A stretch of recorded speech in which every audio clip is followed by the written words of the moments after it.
राम शब्द के रूप सिद्धि के क्रम में नेक्स्ट सूत्र का वर्णन मैं कर रहा हूं। अकारांत पुल्लिंग का वर्णन चल रहा है। सूत्र है द्वेकयोर द्विवचनैकवचने। वृत्ति है द्वित्वैक त्वयोरते अस्तः। अर्थ एवं व्याख्या। यह द्विवचन तथा एक वचन का विधान करने वाला विधि सूत्र है। यहाँ द्वि एकयोः द्विवचन एक वचने यह पद छेद जानना चाहिए। द्वि का द्वित्व तथा एक का एकत्व यह धर्मपरक अर्थ होता है। इस प्रकार द्वित्व की विवक्षा होने पर द्विवचन तथा एकत्व की विवक्षा होने पर एक वचन होता है। यह सूत्रार्थ निष्पन्न हुआ। नेक्स्ट सूत्र विरामोवसानम। इसका वृत्ति वर्णानाम भावोवसान संज्ञः स्यात् ऋत्व विसर्गौ रामः। अर्थ एवं व्याख्या।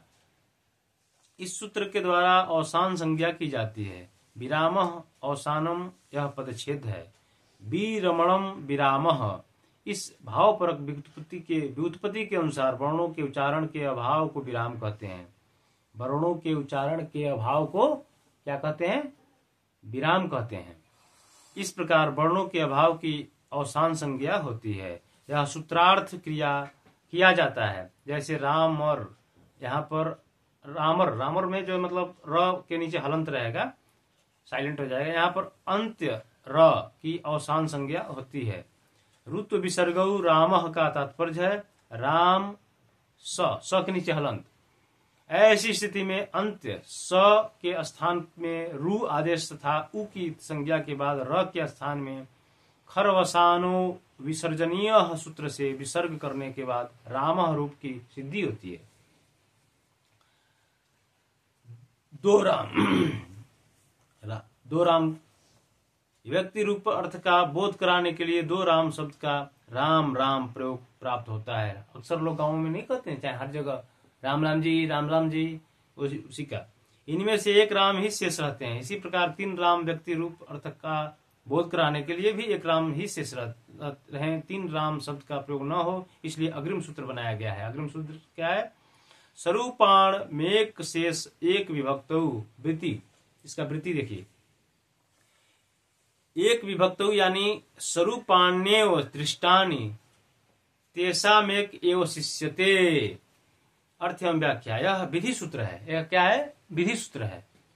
स्वरूपाणाम एक से सह एक विभक्तौ, ये तीन पद इस सूत्र में है। समानम रूपम येषाम तेषाम, इस विग्रह के द्वारा जिन शब्दों की आनुपूर्वी समान हो वे स्वरूप कहलाते हैं। विभक्ति में जिन जिन शब्दों के रूप समान दिखाई पड़ते हैं उनमें से एक ही शेष बचा रहता है और जो शेष रहता है वह लुप्तमान अर्थों को भी कहता है। जैसे राम राम औ, राम राम राम अस जस। यहाँ पर विभक्ति में सभी रामों के रूप समान ही रहते हैं, इसलिए राम औ राम जस इन स्थलों में एक ही राम शेष रहता है और वही शिष्ट राम दो राम या तीन राम का बोध कराता है। इस प्रकार प्रथमा द्विवचन में राम औ ऐसी स्थिति एक राम का स्वरूपाण में शेष एक विभक्त सूत्र से लोप करने पर बन जाती है। इस प्रकार राम औ ऐसी स्थिति में पूर्व सवर्ण दीर्घ की प्राप्ति होती है। यही सूत्र है।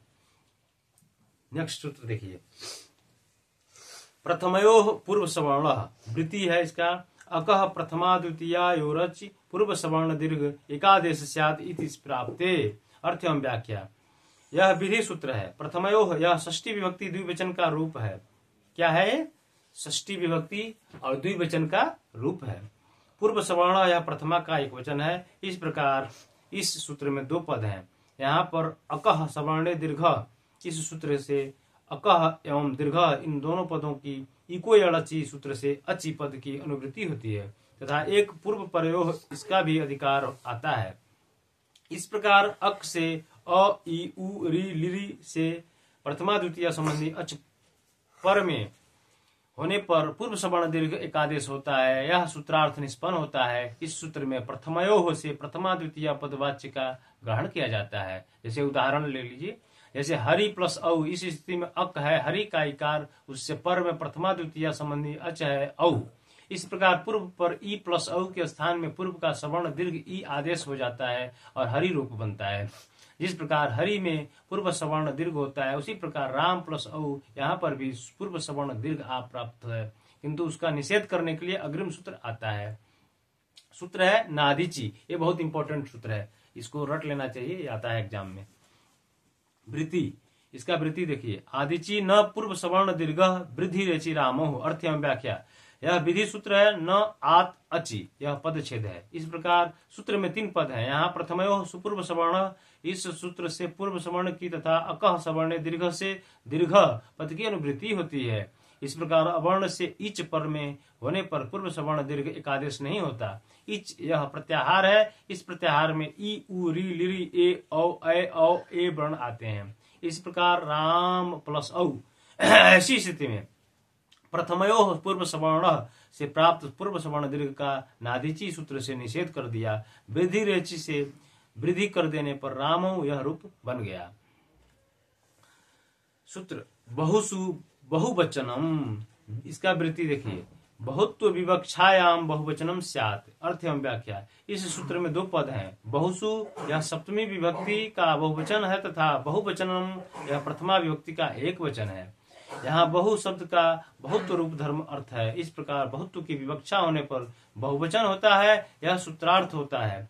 इस प्रकार 3 राम व्यक्ति रूप का अर्थ का बोध कराने के लिए 3 राम प्रतिपदिक का प्रयोग होता है, किंतु स्वरूपाणाम मेक शेष एकम विभक्त सूत्र से यह राम शब्द शेष रहता है। इस प्रकार बहुत्व की विवक्षा होने पर बहुसु बहुवचनम सूत्र की सहायता से स्वजौ स्वजस इस सूत्र से प्रथमा विभक्ति के बहुवचन की विवक्षा होने पर जस प्रत्यय हुआ। इस प्रकार राम प्लस जस ऐसी स्थिति में जस की विभक्ति संज्ञा करने के लिए अग्रिम सूत्र आता है।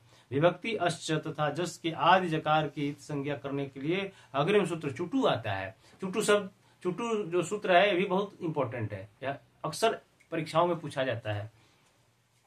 सूत्र क्या है? चुटू। वृत्ति इसका क्या है? प्रत्ययादौ चुटू इदौ अस्तः। अर्थ एवं व्याख्या, यह च वर्ग ट वर्ग की संज्ञा करने वाला सूत्र है। जैसे क वर्ग, च वर्ग, ट वर्ग, ऐसे वर्ग होते हैं ना, उसी का वर्ग बता रहा है। चुष्म टुष्ट इति चुटू। उपदेशे अनुनासिक इत इस सूत्र से इत पद की तथा सह प्रत्ययस्य इस सूत्र से प्रत्ययस्य पद की तथा आदिर टूडवः सूत्र से आदि पद की अनुवृत्ति होती है। इस प्रकार प्रत्यय के आदि में रहने वाले च वर्ग की संज्ञा होती है। यह सूत्रार्थ निष्पन्न होता है। इस प्रकार इस सूत्र के द्वारा जस के जकार की इत संज्ञा होती है तथा तस्य लोपः से जकार का लोप करने पर राम प्लस अस ऐसी स्थिति बनती है।